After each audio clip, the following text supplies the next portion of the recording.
aquí a grabar, tranquilo, Bueno, yo me encargo. Los riñones, ¿qué patologías podemos encontrar nosotros? Primero que todo, las infecciones urinarias.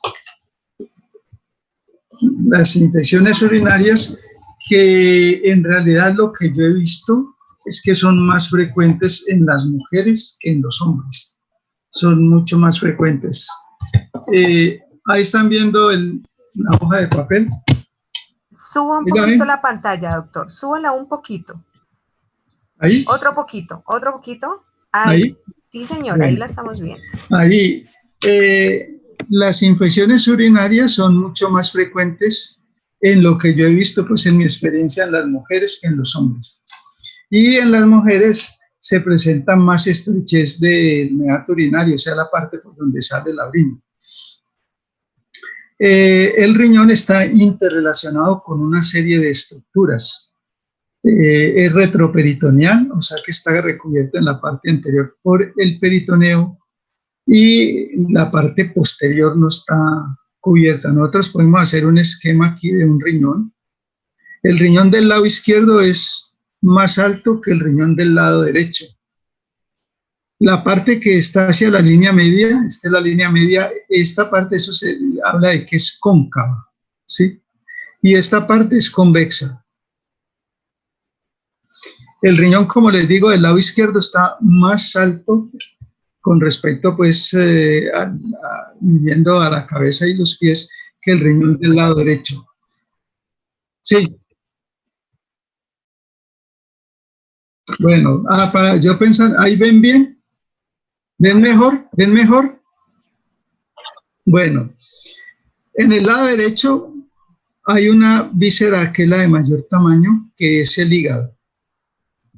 Ligamento falciforme que se extiende hasta el lado izquierdo del hígado. Eso hace que el riñón del lado derecho esté un poco más bajo porque esta víscera lo presiona hacia la parte inferior. El riñón se relaciona en el lado derecho con el colon ascendente, ¿sí? Con el duodeno, especialmente con la segunda porción del duodeno, ¿sí? La segunda porción con el hígado y con un músculo que se relaciona tanto el del lado derecho como el del lado izquierdo, que es el músculo psoas, que como ustedes recordarán se origina en la parte de las últimas vértebras lumbares y se une al músculo ilíaco, ¿no? El músculo psoas. En algunas personas, un promedio habla de pronto en algunos textos del 25%, tienen un psoas menor, o sea, un homo de menor tamaño que cabalga sobre el psoas mayor. El riñón del lado izquierdo se relaciona con la parte del estómago, se relaciona con el vaso, incluso hay un ligamento muy importante que se llama espleno-renal, uniendo las dos partes de su componente. Se relaciona con el páncreas, el riñón del lado izquierdo, y se relaciona también con el músculo psoas. El riñón se habla de que pesa aproximadamente unos 150 gramos, es un poco más pesado en el hombre que en la mujer, y tiene una altura de 10 a 12 centímetros, y el ancho es la mitad, unos 5 a 6 centímetros, y tiene un espesor de unos 2,5 centímetros. Esto es lo que se denomina el seno renal, donde vamos a encontrar la entrada de la arteria renal, la salida de la vena renal y ya ahí se forma, empieza y se origina el uréter por una estructura que llama la pelvis renal. El riñón, la parte posterior, la grasa posterior, o sea, retroperitoneal, se engruesa y forma como una especie de cubierta en el riñón. Y esa fascia, esa grasa se vuelve un poco más espesa y constituye lo que llaman la cubierta del riñón, tanto del lado derecho como del lado izquierdo, que se denomina la fascia renal, que es ventajosa porque separa la parte de la glándula suprarrenal la separa, tanto del lado derecho como del lado izquierdo, y permite de que se estirpe el riñón sin afectar la glándula suprarrenal. Para las personas que a veces necesitan, pues, por alguna circunstancia, estirparles el riñón para hacer un trasplante o porque se lesionan y no son viables, sobre todo por heridas por arma de fuego. Se lesionan, se estalla, entre comillas, el riñón, queda vuelto una cantidad de pequeños fragmentos que hace imposible la reconstrucción y hay que extirparlo, o sea, extraerlo. La arteria renal es más larga la del lado derecho que el lado izquierdo, porque nosotros tenemos más hacia la derecha la vena cava y hacia la izquierda está la aorta. La aorta está más hacia, y la vena cava está más hacia la derecha. O sea que la vena renal derecha es más corta. La vena renal izquierda, que pasa por encima de la aorta prácticamente, es más larga. En cambio, cuando se habla de la arteria renal izquierda es más corta y la arteria renal derecha es más larga, porque aquí está la aorta y aquí está la vena cava inferior. Como una cosa que yo digo, la naturaleza, para proteger las estructuras importantes del organismo, las ubica de la parte anterior a la parte posterior, resaltando la importancia de la estructura. Por ejemplo, que es de pronto lo que en los exámenes prácticos pues despista un poco cuando se coloca esta parte de la anatomía. Y es que nosotros en primera instancia, cuando se abre el cadáver de la parte anterior a la parte posterior, la primera estructura que encontramos en esta zona es la vena renal. ¿Sí? Y hacia atrás vamos a encontrar la arteria, como si la vena estuviera protegiendo la arteria. Eso hace de que de pronto sea más vulnerable, más frecuentemente lesionada la vena renal en comparación con la arteria, porque aparentemente parece que la vena renal ejerce cierto grado de protección sobre la arteria. Cuando estamos acercándolos al seno renal, al ilio, ya ahí sí aparece por encima de estas dos estructuras que les acabo de nombrar, el ureter y la pelvis renal. ¿Sí? O sea que primero que todo vamos a encontrar ya cerca del riñón la pelvis renal, el ureter, después la vena renal y posteriormente la arteria renal. El riñón pues tiene un comportamiento, esto para hacer una correlación después con la parte de la patología. Tiene una médula que es más clara, perdón, una médula que es más oscura, esta es la médula del riñón, y esta es la corteza. La médula, donde vamos a tener entre 8 y 12 estructuras que son como unos túbulos. En algunas personas hay 8, unos túbulos. En medio de esos túbulos vamos a tener lo que se denomina las pirámides. Tienen forma como de pirámide. Y cuando se van acercando estas estructuras a la parte que separa la médula de la corteza, aparecen como unos radios de bicicleta, que se habla como la zona radiada, ¿no?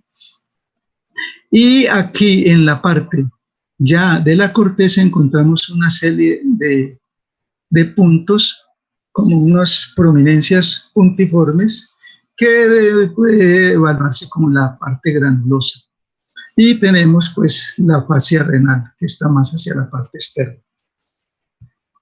La arteria renal se va dividiendo en pequeñas estructuras. En el lado derecho y en el lado izquierdo, en la parte anterior, tenemos 5 ramas de la arteria renal. Superior, superior, anterior inferior e inferior, y la que es única en la parte posterior del riñón. Se habla de una estructura que llama la cápsula de Bowman. Cápsula de Bowman. La unidad en sí del riñón es la nefrona. Cada riñón tiene aproximadamente 1 millón de nefronas. Se habla de que a partir de los 40 años se empieza a perder, más o menos cada 10 años se pierde una décima parte de esas nefronas, pero sin embargo son tan abundantes que una persona llega a los 80, 90 años con una buena función renal, excepto de que tenga algún tipo de otras complicaciones. Esta cápsula de Bodman dicen que tiene la forma de una copa en la que se sirve vino invertida. ¿Sí están viendo? ¿Se alcanzan a ver? Sí. ¿Sí? Sí, profe. Una en que la parte, esta es la parte de la copa donde se echa el líquido y aquí esta parte es abierta, ¿no? Y aquí llega una arteria proveniente de la arteria renal que se llama la arteria aferente, que aquí se constituye como en un ovillo, se enreda, se pone, y emerge como la arteria eferente, ¿sí? La arteria aferente y eferente, que es la que sale. Y nos da origen después a una estructura que se llama el túbulo recto proximal y una parte un poco más delgada que se llama el asa de Henle. Y aquí tenemos el túbulo distal, el asa de Henle. Aquí la arteria se vuelve como una cantidad de contorneadas, se contornea, es decir, una serie de curvas en la parte donde está la copa de la cápsula de Bodman. Y ella llega acá y también se convierte en una serie de estructuras contorneadas que vienen acá donde se produce la orina, que se extiende de la parte de la corteza hacia la médula y desemboca en una estructura donde se produce la generación de la orina. Aquí en esta parte, en la parte final, ya vamos a tener una estructura anatómica que recibe el nombre de la papila renal, que la gente, algunos lo comparan como el caso de un salero que tiene como una cantidad de pequeños orificios para ver. Más o menos esa es la conformación de la papila. Ella se une y da origen, se unen varias de ellas y dan origen a una estructura que llaman los cálices menores. Cálices menores que son unos 10 o 12 y dan origen a los cálices mayores, que son 2 o 3. Algunas personas tienen 2, otras personas tienen 3. Y esas se unen para dar origen ya a una estructura mucho más de mayor tamaño. Aquí en esta parte donde se unen los 2 o 3 cálices mayores es lo que se conoce como la pelvis renal. Y aquí viene el ureter, que tiene unos 25 centímetros de extensión, o en algunas personas, pues dependiendo de la estatura y de la raza, puede tener hasta 30 centímetros, para desembocar en lo que se llama la vejiga, que tiene forma como de una pirámide, en la parte posterior de la vejiga. Y aquí, después de la vejiga, en el hombre vamos a tener, aquí en la base de la vejiga, una glándula que se llama la próstata. Tenemos por donde, aquí tenemos el orificio por donde sale la orina de la vejiga y tenemos la primera parte de la uretra que llama la uretra prostática. Uretra prostática, que tiene aproximadamente 2,5 centímetros. Después vamos a tener la uretra membranosa, que tiene aproximadamente también 2,5 centímetros. Y después tenemos la uretra esponjosa, que tiene unos 15 centímetros, que está muy interrelacionada pues, con el genital masculino. La parte que mayormente se lesiona en los accidentes y es la uretra membranosa.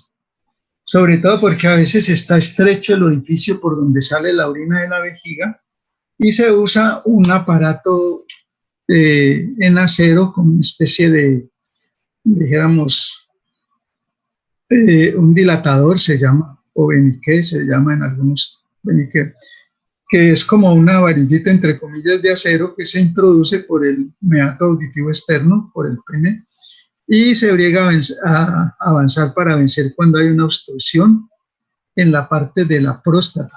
La próstata se aumenta de tamaño por varias causas. Hay un aumento de tamaño que es benigno, pero existe el otro aumento de tamaño de la próstata que es maligno, ¿no? Un CA o cáncer de próstata, que desafortunadamente se identifica o se hace diagnóstico en Colombia en etapas tardías, cuando ya el cáncer está muy avanzado y ya ha dado metástasis a la columna y a otras partes del organismo, por la vecindad, ¿no? Da metástasis a la columna. En el hospital donde yo trabajo hasta ahora, generalmente en la sala hay 2 o 3 personas, señores ya mayores, masculinos, que tienen CA de próstata, cáncer de próstata avanzado.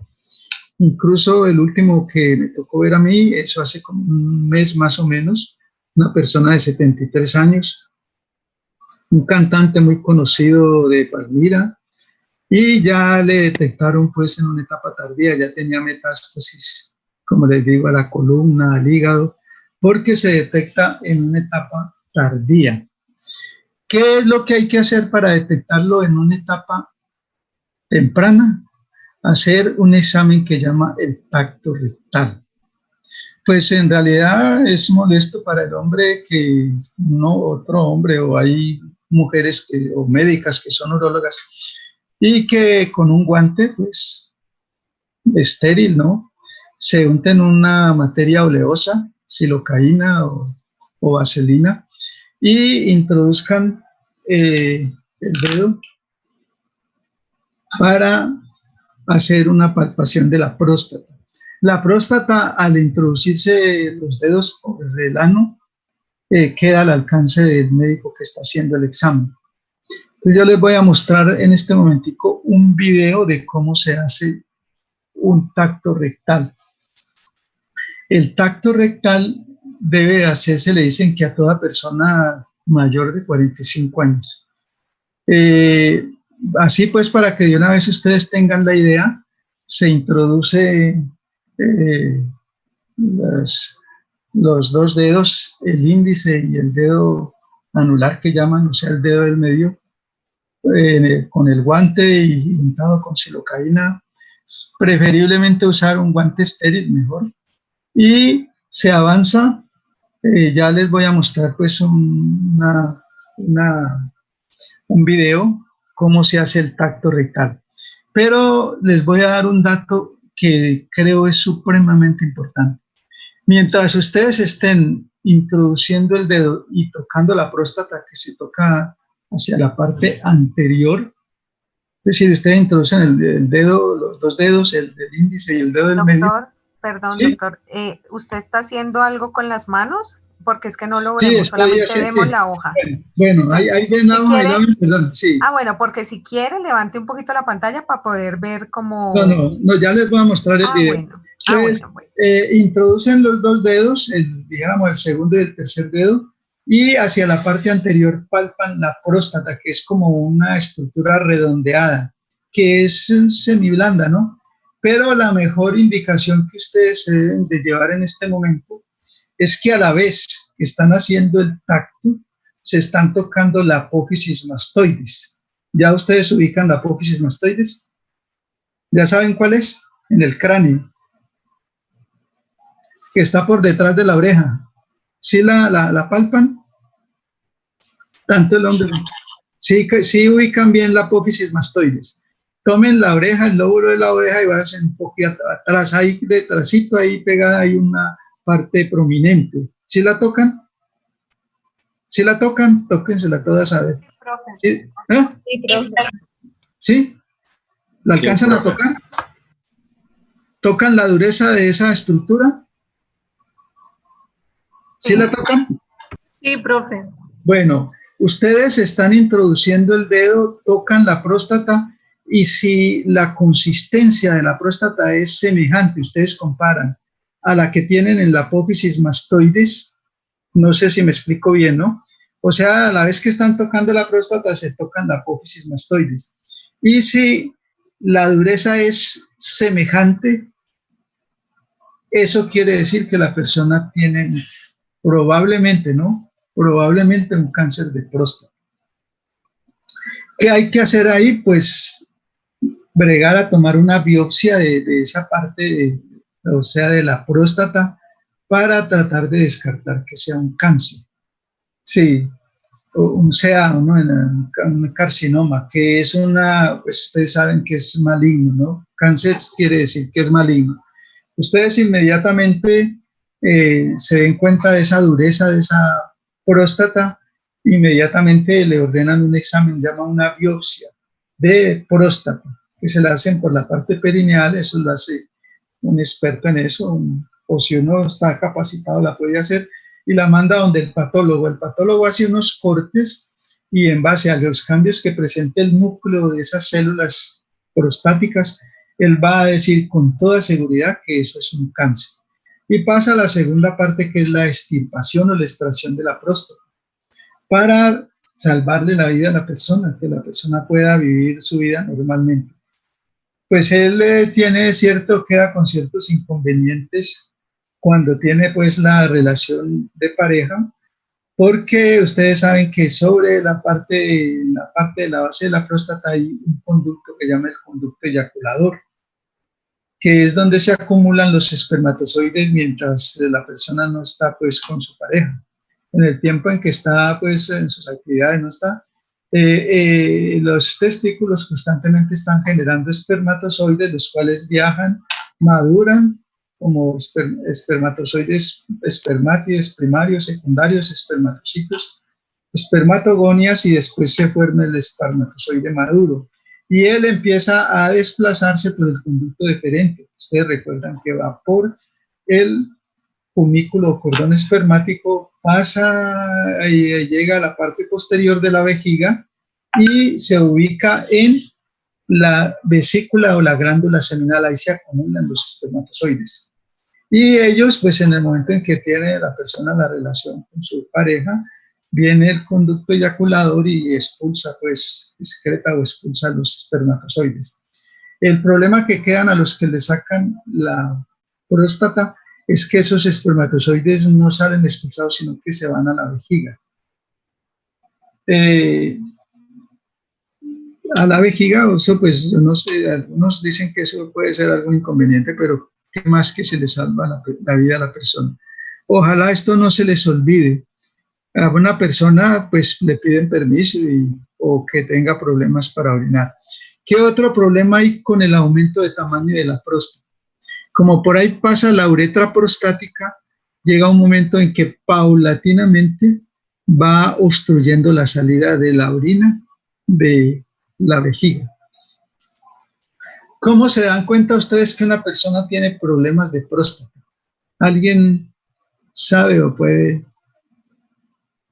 ¿Cómo pueden ustedes decir, uy, esta persona, muchas personas llegan por dolores abdominales, ¿por qué se confunde a veces las patologías de la vejiga y del ureter con dolores abdominales? El ureter tiene una inervación simpática y parasimpática, que están interrelacionadas con un dermatomas que van de el torácico 11 a L2. O sea que hay una parte de inervación que llevan sensibilidad a dolor, que está en la parte superior del abdomen. La parte a medida que se va descendiendo de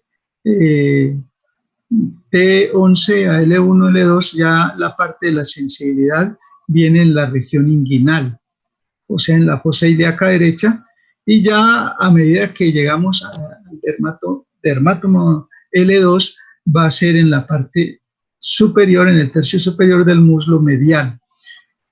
Ustedes ven que está muy interrelacionado con el abdomen, sobre todo en el lado derecho. Por ejemplo, esta patología que les voy a hablar ahora un poco más tarde son los cálculos en los riñones. Eso se llama litiasis. A veces se forman en el lado derecho, ellos empiezan a descender y hay 3 estrecheces en el ureter. Uno es donde la pelvis se vuelve el ureter, ahí hay una estrechez.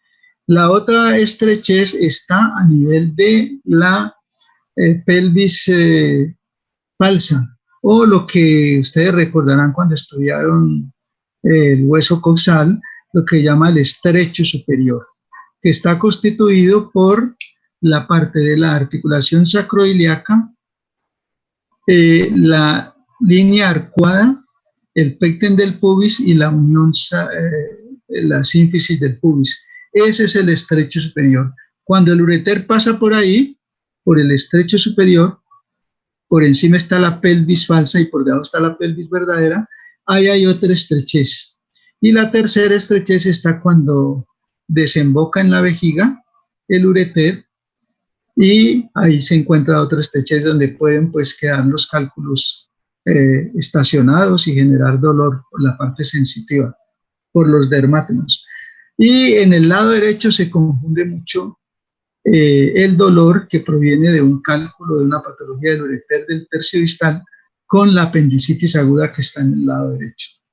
Uno siempre le pregunta a la persona, hay un dato que yo le doy mucha importancia a las personas que son mayores de 50 años. Yo les pregunto, ¿usted se tiene que levantar de noche a orinar? Cuando la persona me dice, sí, yo me levanto 2 o 3 veces, ¿qué quiere decir eso para ustedes? Cuando la persona dice, no, yo me levanto 2 o 3 veces a orinar en la noche, eso es muy probable que sea una hipertrofia de próstata y hay que descartarle a esa persona un cáncer de próstata, que es uno de los cánceres que producen mayor mortalidad en Colombia y en el mundo.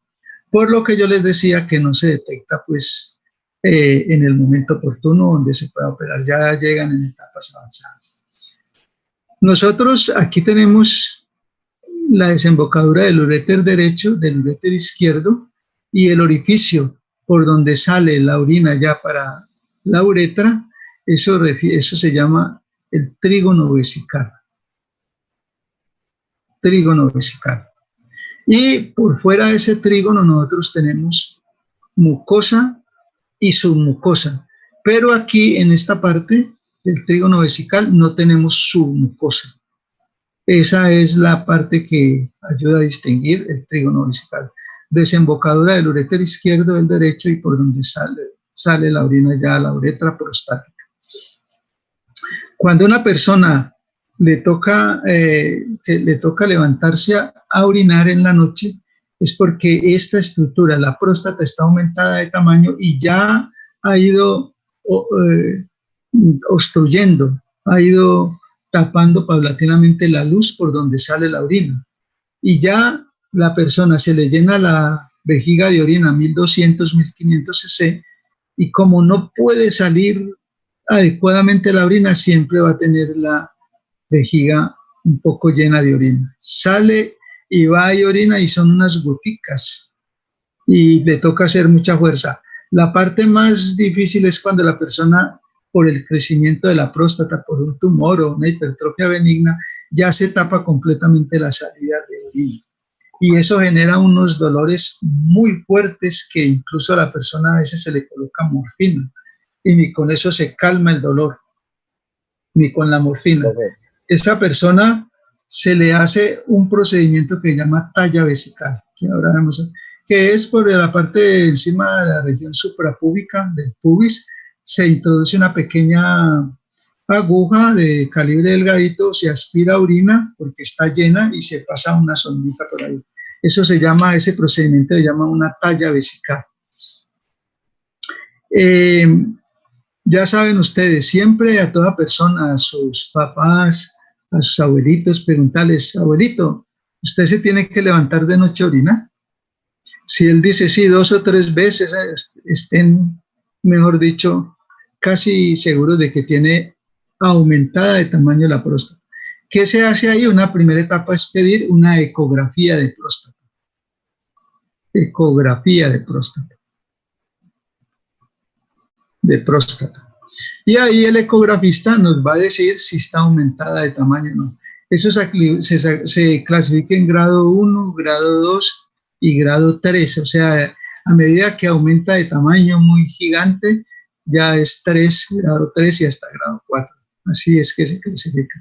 Y el ecografista dice que tiene una hipertrofia. Ahí el siguiente paso para la persona es extirparle esta glándula y pues queda pues con el inconveniente que les acabé de nombrar. El riñón tiene otras patologías de cierta frecuencia.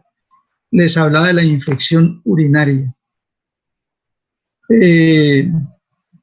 La mujer es muy propensa a sufrir infecciones en la orina porque la uretra de la mujer es de muy corta extensión, unos 4 centímetros.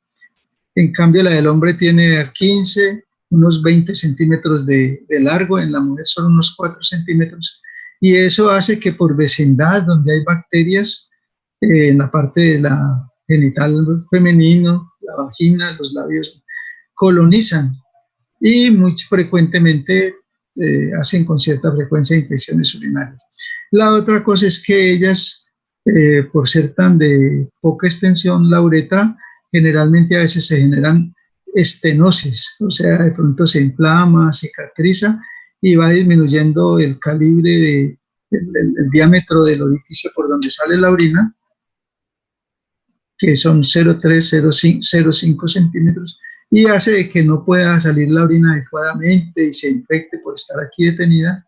Eso lleva a que a la persona se le haga dilataciones de la uretra con unos elementos que son, así entre comillas, unas varillas que van de pequeño calibre y van aumentando de calibre, los pasan por ahí y les dilatan la uretra con buenos resultados. Las infecciones urinarias, tanto en el hombre como en la mujer, se tratan por medio de antibióticos. Pero a veces los antibióticos pues hay que saberlos escoger para podérselos dar a la persona, a la mujer o al hombre. Uno generalmente cuando sospecha algún tipo de patología en el riñón solicita un examen que llaman parcial de orina. Parcial de orina que la persona recoge en un frasco especial, la orina, y la manda al laboratorio. ¿Ahí qué le van a mandar? Le van a mandar a decir el pH, si es ácido o básico. 2, sobre todo en el hombre tiene cierta importancia si hay eritrocitos, o sea, glóbulos rojos. Eritrocitos. En la mujer, lógicamente se van a presentar eritrocitos cuando coincide pues con la etapa de la menstruación. Pero en el hombre normalmente no debe de haber eritrocitos, o sea, sangre en la orina. Se habla de que de pronto se puede aceptar que haya 2, 3 eritrocitos en un examen de orina, pero cuando la persona es un deportista, que hace mucho ejercicio, los 100 metros planos, pero normalmente en un hombre no debe de haber eritrocitos en la orina. Cuando ustedes toman el examen de orina y la persona tiene eritrocitos, ustedes pueden pensar ya con cierta que la persona está haciendo un cálculo en el riñón, que se ha escapado y está viajando a través de la pelvis renal, del ureter y puede llegar a la vejiga. Un cálculo en un riñón. A veces se instalan pues en el ureter, en cierto sitio del ureter y generan dolor. Cuando son en el lado derecho pueden confundirse con una apendicitis aguda y a veces es difícil como decir, diferenciar si es una apendicitis aguda o si es un cálculo en un riñón del lado derecho que está descendiendo por la presión de la orina, pero que hay que tener en cuenta algo. La apendicitis aguda es una patología que pone en riesgo la vida. muchas personas en Colombia, en los Estados Unidos, en el mundo, países desarrollados, se mueren de apendicitis aguda. ¿Por qué? Porque el médico, generalmente el paciente consulta donde el médico no le da importancia al dolor, le manda algún analgésico, y resulta de que para la apendicitis aguda inflamada, yo ya les expliqué eso, se los explicamos cuando veamos la parte ya se los expliqué, creo que la vez pasada. La apendicitis aguda lo único que sirve es la operación, extirpar la pieza anatómica del apéndice. Si ustedes le pueden dar los antibióticos más potentes, no va a mejorar porque eso es un obstáculo que hay en la parte proximal del apéndice, lo que yo les decía, un coprolito, o sea, una materia fecal que se solidifica y se vuelve como una bolita redonda dura y tapa la luz del apéndice. Eso genera la apendicitis aguda por obstrucción del flujo de sangre y de las secreciones propias de la apéndice, como un mucus especial que secreta. Y ahí viene, pues, como dicen, el dilema de distinguir si puede ser un cálculo o una infección en los riñones o si es una apendicitis aguda. ¿Qué problema hay? Porque ustedes se van a dar cuenta de que es muy fácil. Ustedes están en el servicio de urgencias y a mí me da, pues, a veces como cierta, como le dijera, no sé, no pues como para que ustedes lo tomen a mal, pero uno a veces baja, se lo llaman del servicio de urgencias y un médico, ya hay uno sobre todo de cierta edad, de muchos años de estar ejerciendo la medicina, y me llama y me dice, me pasó algunos días, me dice, tengo un paciente de 21 años. Le digo yo, sí, 21 años. ¿Qué tiene una apendicitis aguda de libro? Me dice, esas de libro, para operar, me dice, es un paciente para operar. Yo le digo, mira, le has pedido hemograma y parcial de orina para ver si, no, eso para qué, no necesita. Mentiras. Es que yo no me pongo a discutir ni nada, pero el que va a operar es el que tiene la responsabilidad. Y si se opera a un paciente de una apendicitis aguda y no es apendicitis aguda, porque la pieza hay que enviarla donde el patólogo. Si usted extirpa un apéndice, si usted extirpa alguna pieza del organismo de un ser humano y no lo manda donde el patólogo, esa pieza o ese apéndice, usted va a tener problemas. Lo pueden demandar, el director de la institución le puede pasar una carta de que es obligatorio. Toda estructura que se extirpe del ser humano hay que mandarla al patólogo para que él diga en última instancia qué es lo que pasó. Y ha habido casos de que se extirpe el apéndice, la mandan donde el patólogo da el informe y dice apéndice sano. Y hay casos donde por esa operación, donde le extirparon el apéndice sano a un paciente o a una paciente, el paciente se complica después de la operación. Se le deshace la sutura donde estaba el apéndice, eso se llama el muñón apendicular, se abre y empieza a derramar materia fecal dentro de la cavidad abdominal, hace peritonitis, complicaciones, y cuando le llega el informe del patólogo y dicen que apéndice sana, inmediatamente, mejor dicho, la gente ve dinero ahí y dice, uy, aquí hay plata. Porque doctora Peláez, sí. Luis Carlos tiene una pregunta. Sí, claro.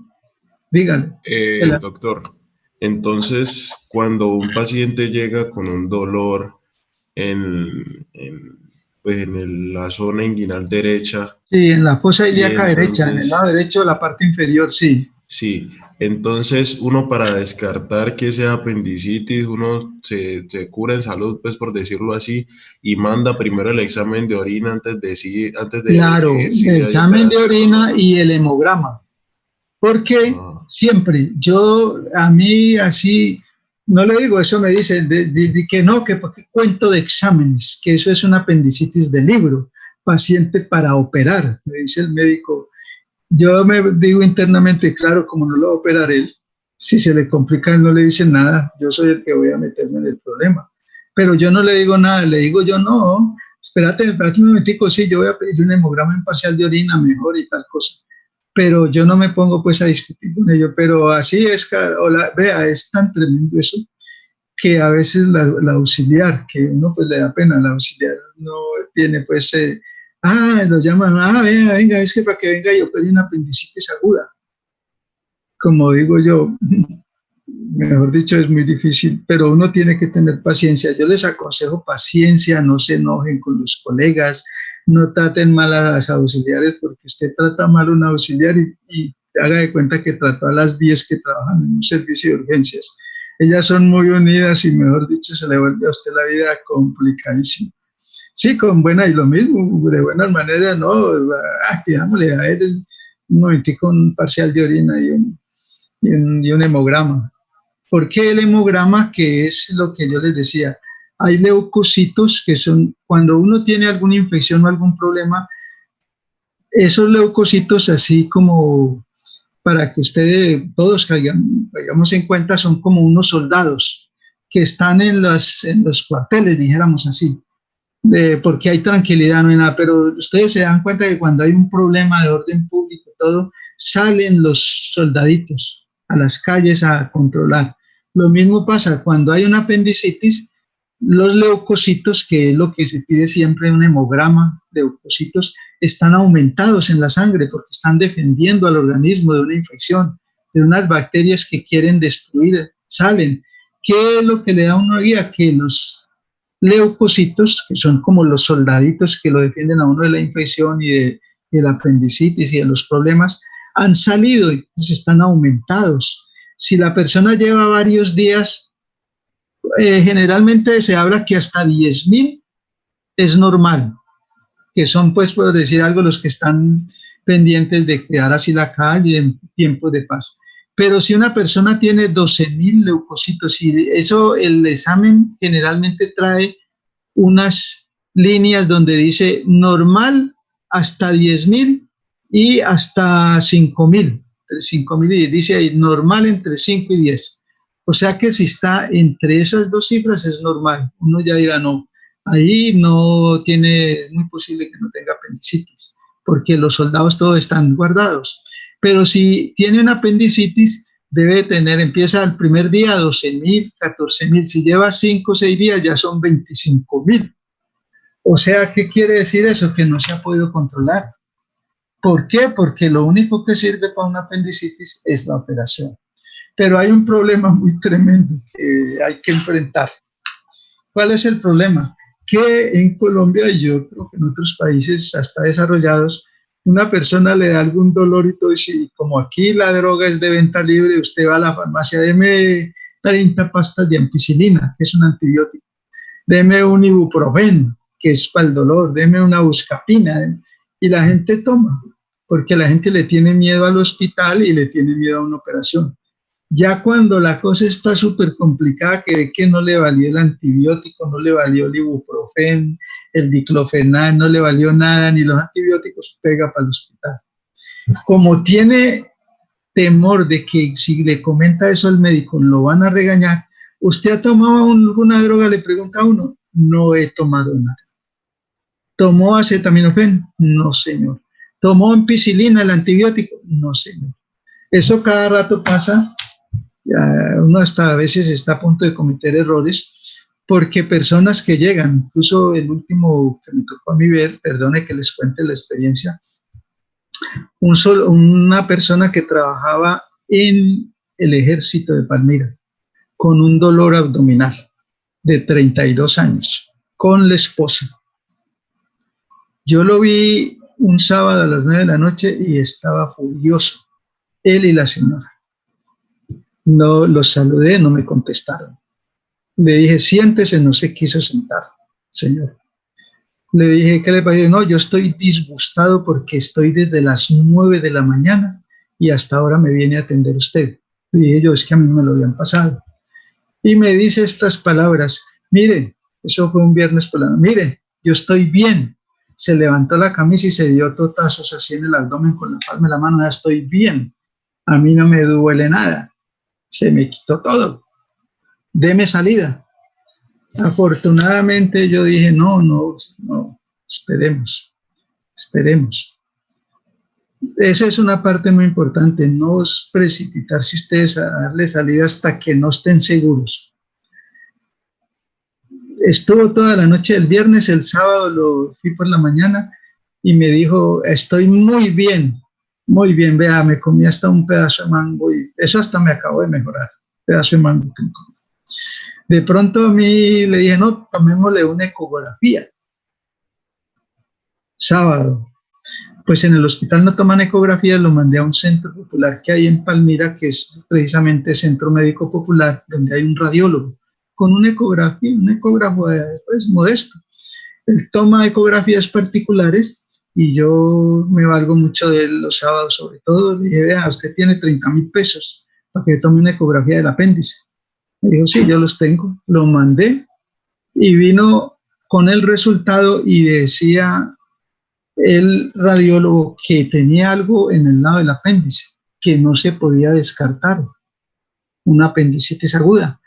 Recomendó tomarle una tomografía abdominal que es más completa. Yo me puse a echar cabeza y dije, no, en la mente mía dije, no, una tomografía se demora de aquí al lunes. Dije, no, lo voy a operar. Lo operé y tenía necrosada el apéndice, llena de pus. No, eso estaba horrible. Cuando yo salí a conversar con la esposa, ya después de que se le dije, no, me dijo, no, vea, nosotros no le habíamos querido comentar a usted porque nos dio temor que nos regañara. Él tomó ibuprofeno, tomó naproxen, tomó buscapina antes de venir al hospital. Mire, eso es lo que lo despista a uno. Ese es que la gente toma droga en la casa y no le comenta al médico. No había comentado, imagínense, el ibuprofeno es para el dolor muy fuerte. El naproxen, eso es para el dolor fuertísimo. Y tomó diclofenac, todas esas 3 drogas que una sola sirve para quitar hasta dolor óseo, tomó de los 3 tipos de medicamento.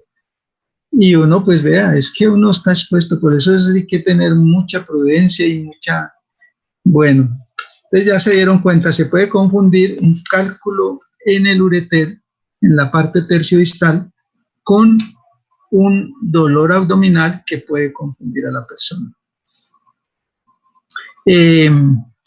Pues, la infección urinaria. ¿Qué he visto yo personalmente? No.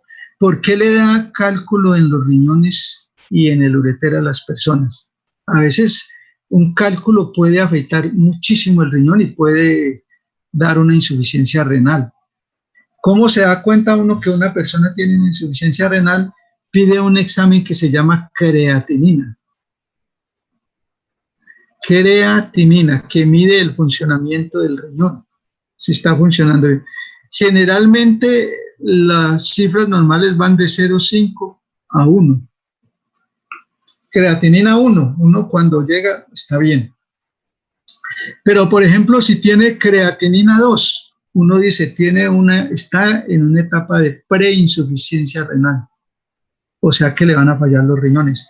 Si dicen que tiene 4 de creatinina, uno dice no, está en una insuficiencia renal, los riñones están que ya dejan de funcionar y eso es gravísimo para el organismo y puede generar la muerte.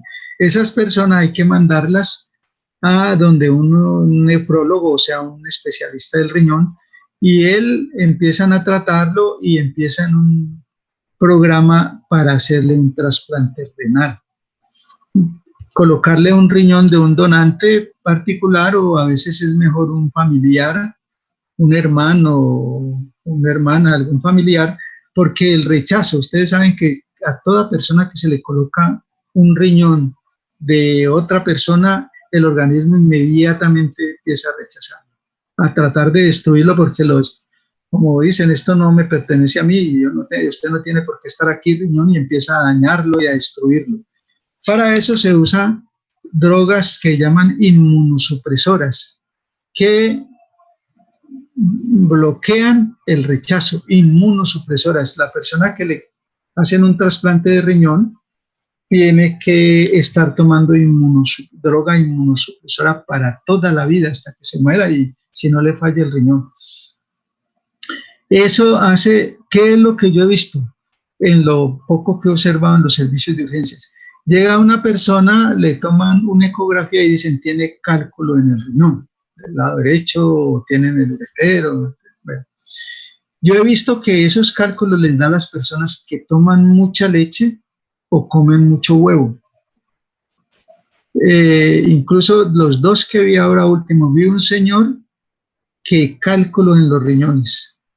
Le dije, perdone la pregunta, ¿usted toma mucha leche? Y dijo, sí, porque yo vivo de unas vacas de leche, yo tengo un ático de vacas lecheras y yo ordeño, yo todo el día tomo leche. Le dije, esa es la causa de que usted esté haciendo esos cálculos en los riñones, mucha leche. Me dice que toma leche, me mostró con la mano una jarra grandísima para la sed. Y como tiene las vacas ahí, pues precisamente ya tenía afectado el riñón, mucho. Tenía ya prácticamente, estaba en una etapa, la creatinina estaba elevada. Personas que comen mucho huevo. Usted, por curiosidad, cuando estén trabajando, pregúntele a personas que le dan cálculo en los riñones y son personas que se comen 2 o 3 huevos al día. Es muy sabroso, frito y todo. Y hay otras personas que hacen cálculos en los riñones porque ustedes saben que el metabolismo del calcio se hace en la glándula, las paratiroides. Ellas son las que regulan el calcio del organismo. Y cuando hay un mal funcionamiento de las glándulas paratiroides, ellas están muy relacionadas con el metabolismo del fósforo. Sube el fósforo, baja el calcio. Cuando hay una anormalidad de esa glándula, pues aumenta la reabsorción de calcio y en la parte de las vías urinarias, y eso genera cálculos en los riñones. Pero la mayor frecuencia de gente que come mucho huevo, más de un huevo al día, yo creo que eso no es, para mí no es recomendable. De pronto un huevo diario, 3 huevos a la semana. Fuera de eso, de que hay otro problema de que el huevo contiene mucho colesterol. Lo que pasa es que como eso es una industria supremamente, eso mejor dicho, es una industria poderosa a nivel de Colombia, usted va a encontrar estudios que dicen que el huevo no afecta el colesterol de la sangre, que es malo, mucho colesterol se deposita en las arterias y tapa las arterias, como pasa con el cigarrillo. Bueno, entonces, no sé si tienen alguna pregunta o quieren que les aclare algo. Ya saben, creatinina, parcial de orina. Otra cosa que hay que tener en cuenta, que puede darle a uno un indicio, es que en el parcial de orina no debe de haber proteínas. Las proteínas son importantísimas. El organismo forma tejidos usando las proteínas. Y de lógica no debe de haber proteínas en un examen de orina, no se deben de botar por el riñón, ellas son útiles, el riñón no tiene por qué botarlas. En algunas personas dicen que se acepta una pequeña cantidad mínima, pero cuando son deportistas que hacen mucho deporte, como eso es una exigencia para el organismo, puede aceptarse menos de 15 miligramos de orina, miligramos de proteína en la orina, menos. Cuando una persona tiene 30 o más proteínas en la orina, eso es una infección urinaria crónica, un problema de los riñones. En el hombre no debe haber sangre en la orina, eritrocitos, porque eso habla de que hay un cálculo que está raspando la pared interna del ureter y está generando sangre en la orina. Y los leucocitos que les hablaba de que tienen ciertos números. Cuando hay muchos leucocitos en la orina es un indicio de que hay una infección urinaria. Eso en cuanto pues al... ¿Tienen alguna pregunta? Sí. Nelly pregunta, no sé si no... Nelly, ¿no tienes micrófono? Sí. Bueno, Nelly pregunta que por qué a las personas con cálculo les mandan a tomar cerveza. Mucha cerveza. Pues eso en realidad a veces puede ser una recomendación que algunos aceptan, porque es mucho líquido. Ustedes saben que cuando uno toma, ¿qué es lo que pasa cuando uno toma cerveza? Que le toca ir cada momento a orinar. Si usted toma 5 cervezas, pues se emborracha en primer lugar, y en segundo lugar, eso, tanto líquido en el organismo, pues obviamente se expulsa por la orina, y eso hace que arrastre el cálculo. ¿Y si se emborracha no le duele? Y si emborracha no le duele, sí, no, le da sí, si emborracha no le duele. Sí, de pronto es una cosa coloquial que yo pues en una época recomendaba, a algunos colegas no les gustaba, decía que eso era, ¿cómo le llaman eso? Que eso era folclórico. Pero hay algunos urólogos que recomiendan eso, sí, tomar agua, y entre más se orine, más facilidad de que se arrastre el cálculo, salga a la vejiga y salga por la uretra.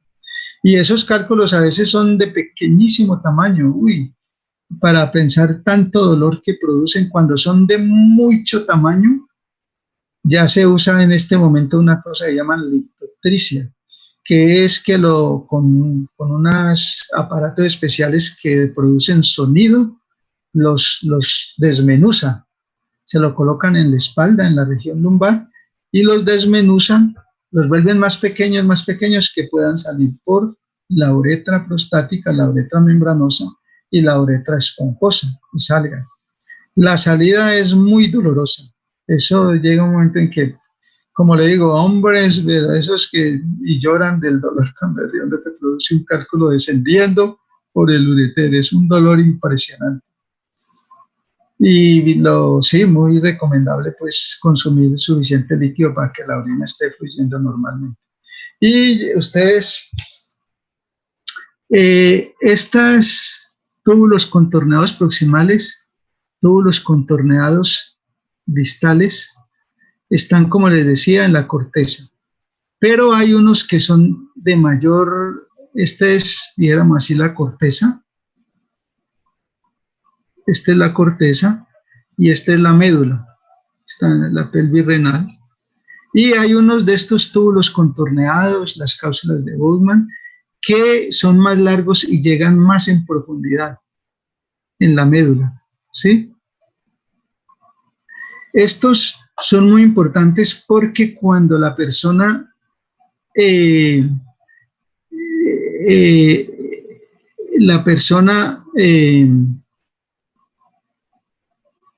entra como en un periodo dijéramos así, de disminución del líquido circulante, cuando a una persona le toca aguantar mucho y tiene mucha sed, es decir, le hace falta consumir líquido. Estos que están más en la profundidad aumentan la capacidad de absorción del agua. El agua está, estos túbulos y estas estructuras están interrelacionadas con una hormona que llama el angiotensinógeno, no sé, angiotensinógeno.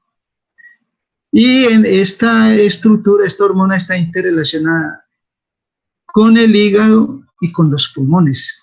Es decir, en esa zona angiotensina 1, angiotensinógeno, angiotensina 1, que se van transformando en el hígado, en los pulmones, angiotensina 2, y esa angiotensina 2 va y actúa en la corteza suprarrenal para generar una hormona que se llama la aldosterona, que hace que se retenga sodio en la parte de los túbulos. Y ustedes saben que el sodio, al retener, cuando ahí se necesita, pues, esto genera la angiotensina 1 y genera un fenómeno de vasoconstricción para subir la presión arterial. Cuando una persona pierde sangre por una herida o está deshidratado, la persona se dispara ese mecanismo, se produce vasoconstricción y sube la presión arterial. Y el otro mecanismo es a través de la aldosterona, que se genera en la corteza suprarrenal y que produce una retención de sodio a nivel del riñón. Y el sodio, como ustedes saben, retiene agua. Si ustedes colocan un recipiente con una membrana, un recipiente, una membrana acá, otro recipiente acá, agua, agua.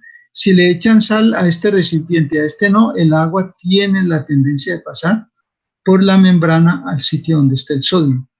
O sea que cuando la aldosterona retiene sodio, tiende a retener agua. Para eso, pues, perdone lo que les voy a contar aquí, es como algo que uno observa. Resulta de que a mí me gusta mucho ver un canal que se llama CNN, no sé si ustedes lo conocen.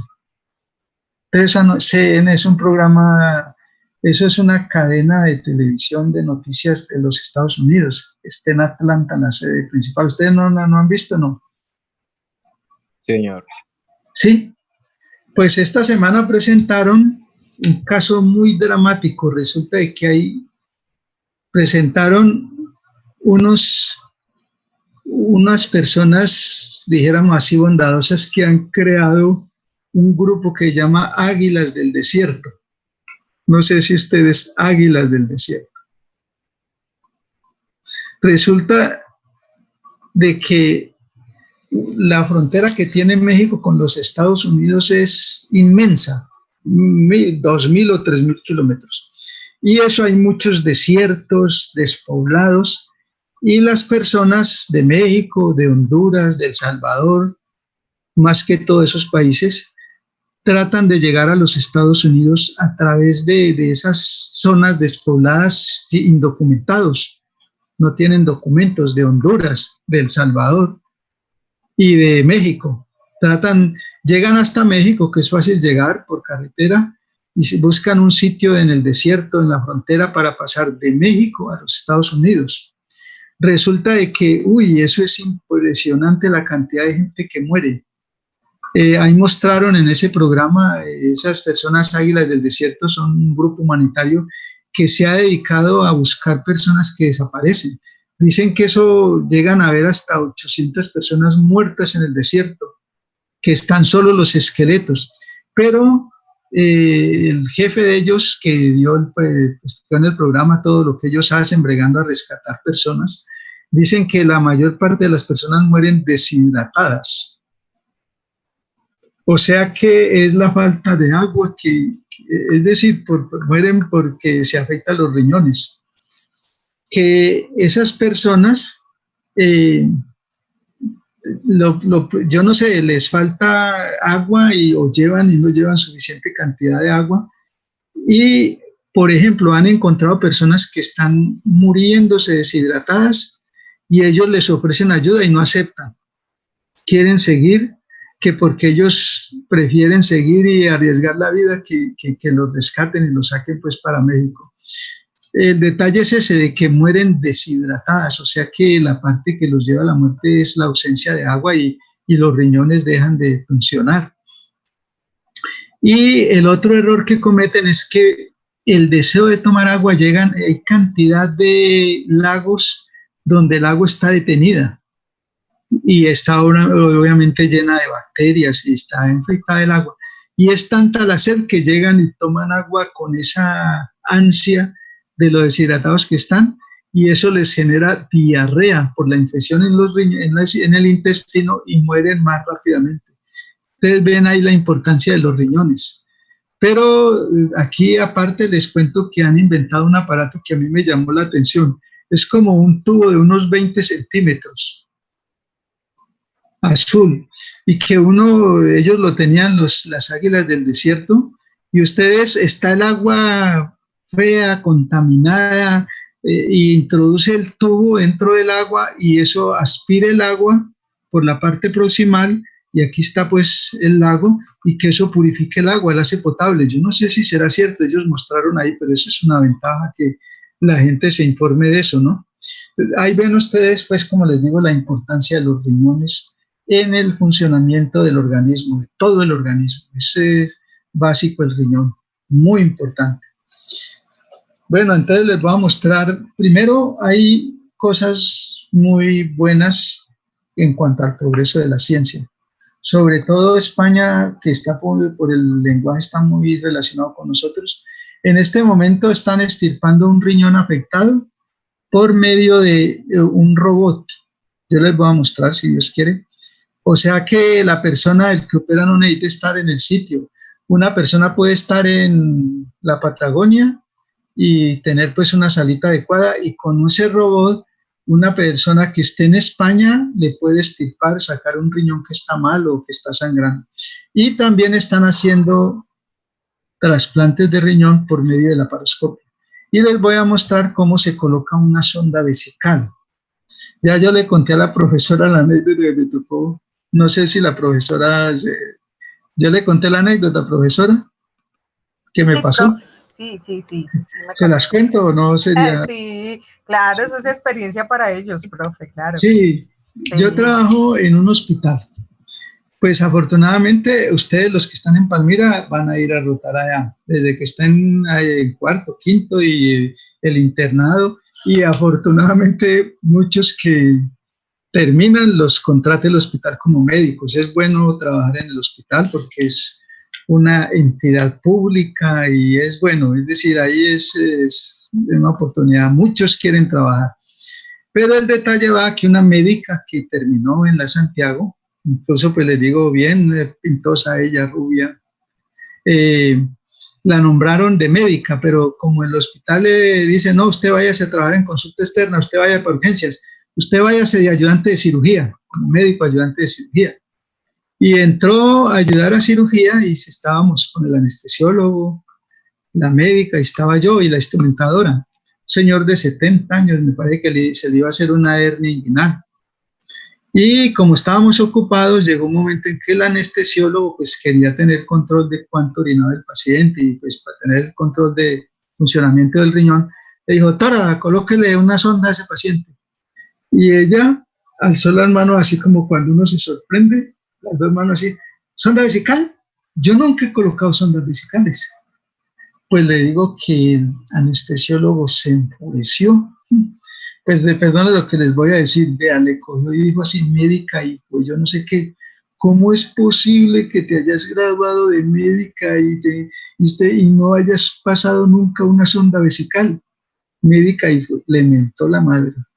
Y ella apenas cambiaba colores y yo me fui por un lado a hacerme el que me daba las manos afuera, porque pues eso a veces tiene que ver con uno, que pues de pronto hasta ella después, bueno, sus hijos, muchos profesores, ahí está la cosa.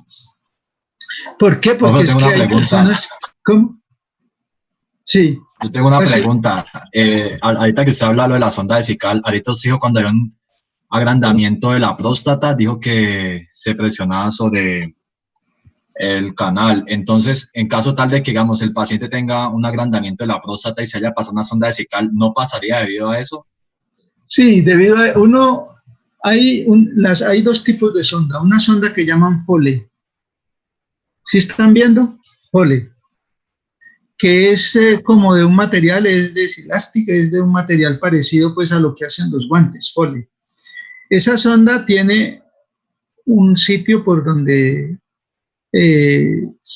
sale la orina, dijéramos así, tiene un aditamento, es más o menos así, y tiene en la parte distal por donde va a entrar la punta, tiene un pequeño orificio, se llama sonda Foley.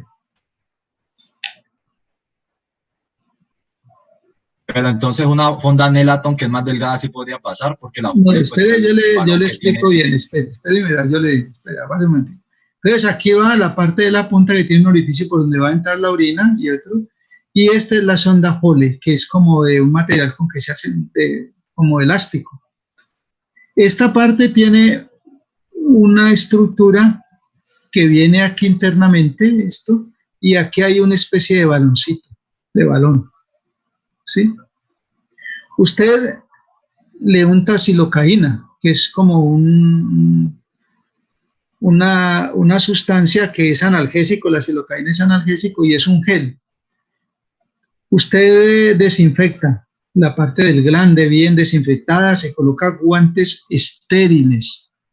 Ojo eso que usted ahí le puede introducir una infección a la persona, porque las manos suyas y el medio ambiente tiene que ser guantes estériles. Y usted la introduce. Bien.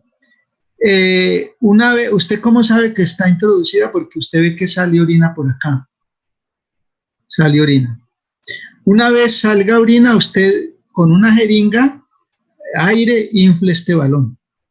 ¿Para qué lo infla? ¿Para qué infla el balón? Para que no se vuelva. Para que la sonda no se salga. La sonda llega acá y si hay un balón, aquí está la sonda y aquí hay un baloncito, ella no puede salir por acá por la uretra prostática, o sea que no se le va a salir. Esta sonda se usa cuando una persona ya tiene muy grande la próstata y no puede orinar para que descanse mientras lo operan, o sea es permanente cuando tiene algún problema ya delicado. Pero existe la otra sonda que es Nelaton, es como de un plástico rígido que tiene aquí el orificio y no tiene para inflar balón.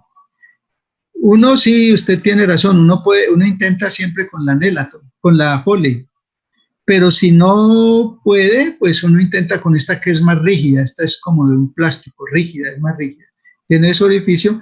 Esta sonda Nelaton se usa solo para sacar la orina en el momento, que ustedes digan, pero esta se usa más, esta es la que más se usa.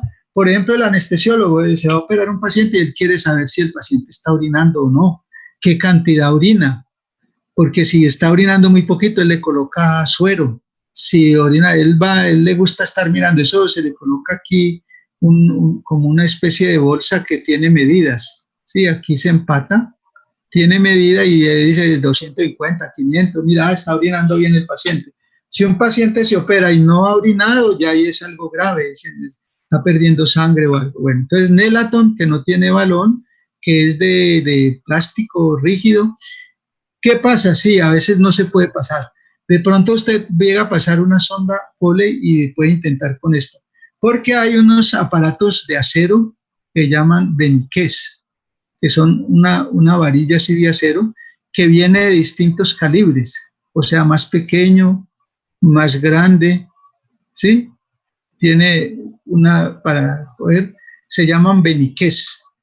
Esos usted coyunta bastante silocaína y lo introduce por la uretra esponjosa y lo va avanzando para llegar a pasar este obstáculo que hay aquí por el tumor, lo pasa y ya le puede pasar una sonda y hace la permanencia. Pero ¿qué pasa? Eso ha habido casos, sobre todo la que más se rompe es la uretra membranosa, que es la que sigue a la prostática, que tiene 2,5, porque es la parte más rígida de la uretra. Claro, que se pasa una cosa de estas que es una varilla de acero. Claro, llega acá y llega a esta parte que tiene más o menos esta curva, el genital, ¿no? Y aquí está la vejiga. Entonces, a lo que llega acá, como a veces, eso es una cosa que hay que tener en cuenta, ¿no? Que hay como una especie de ascenso mínimo. Esta es la vejiga, aquí está el trígono vesical. A lo que se llega acá, esta es la uretra membranosa y aquí estaría la uretra presente. Porque a veces uno no cae en cuenta e introduce la varilla acá y trata de seguir y mire, esto tiene una curvita acá. Y ahí es donde lesiona la uretra membranosa. Y eso, imagínense, vienen las demandas, los problemas. Yo digo que eso, sinceramente, que lo haga mejor el urólogo, que es el especialista de esto.